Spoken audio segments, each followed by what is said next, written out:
चलिए समझते हैं कि सैलरी को सिर्फ खर्च नहीं बल्कि दौलत बनाने का जरिया कैसे बनाया जाए। एक सवाल, क्या सिर्फ पैसे बचाने से कोई अमीर बन सकता है? जवाब है शायद नहीं। असल में वो सेफ समझा जाने वाला सेविंग्स अकाउंट ही सबसे बड़ी फाइनेंशियल गलती हो सकती है। बैंक आपकी जमा पूंजी का 97% तक लोन में घुमा देते हैं, अपने पास रखते हैं सिर्फ 3%। बदले में आपको मिलता है करीब 3.5% ब्याज, जबकि बैंक उसी पैसे से 12-15% कमाता है। और तो और 6 से 7% की महंगाई आपकी इस छोटी मोटी कमाई को भी खा जाती है, यानी फायदा नहीं नुकसान। सोचिए, 20 साल में 1 लाख रुपए सेविंग्स अकाउंट में बढ़कर होते हैं 19 लाख, जबकि म्यूचुअल फंड में यही रकम 1 करोड़ बन सकती थी। यानी सीधा सीधा 80 लाख रुपए का फर्क। यही है निवेश न करने की कीमत।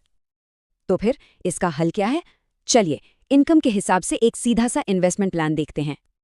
अगर इनकम 2 से 5 लाख के बीच है तो पहले एक इमरजेंसी फंड बनाएं और फिर इंडेक्स फंड में एसआईपी शुरू करें।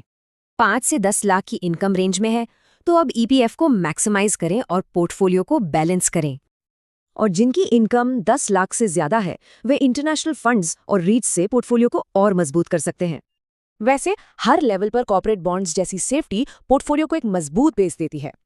लेकिन रुकिए, ये स्ट्रैटेजी तभी काम करेगी जब इन आम लेकिन दौलत डुबाने वाली गलतियों से बचा जाए। सबसे पहली गलती, इंश्योरेंस और इन्वेस्टमेंट को मिक्स करना। याद रखिए, इंश्योरेंस सुरक्षा के लिए है, कमाई के लिए नहीं।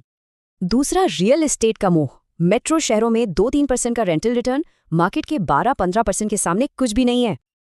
और हाँ, एफडी में ही अटके रहना, परफेक्ट टाइम का इंतजार करना और रातों रात अमीर बनाने वाली स्कीमों से भी दूर रहें। तो फिर वो अल्टीमेट फॉर्मूला क्या है? पहला नियम, ऑटोमेट, यानी हर चीज अपने आप होने दे। ऑटोमेशन से फैसले इमोशंस पर नहीं, सिस्टम पर टिकते हैं। डर और लालच का खेल ही खत्म। दूसरा नियम, डाइवर्सिफाई। अपना पैसा सिर्फ एक जगह मत लगाइए, उसे फैलाइए। और तीसरा, सबसे ताकतवर नियम, कंपाउंड, यानी अपने पैसे को समय दीजिए ताकि वो खुद को बढ़ा सके। क्योंकि मार्केट को टाइम करने की कोशिश से बेहतर है मार्केट में टाइम बिताना। तो बस शुरू कीजिए।